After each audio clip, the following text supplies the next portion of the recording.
નવસારીની એક રેસ્ટોરન્ટમાંથી પુલાવમાંથી જીવાત નીકળી છે। રેલવે સ્ટેશન પરની જવાહર રેસ્ટોરન્ટ કે જ્યાં પુલાવમાંથી જીવાત નીકળી આવી યુવકે રેસ્ટોરન્ટ સંચાલકને ફરિયાદ કરતા એ રેસ્ટોરન્ટ સંચાલકે એના હાથ ઊંચા કરી દીધા। ચોમાસા દરમિયાન આવી ઘટના બનતી હોવાની સંચાલકે દલીલ કરી છે।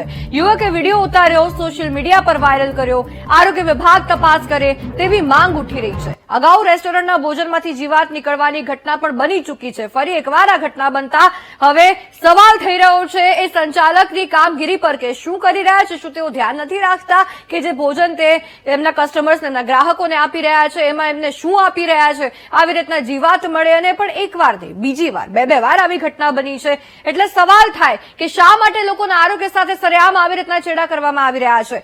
રાજકોટની સમરસ હોસ્ટેલની આ ઘટના છે, સાથે નવસારીમાં જવાહર રેસ્ટોરન્ટની આ ઘટના છે કે ભોજનમાંથી જીવાત નીકળી રહી છે।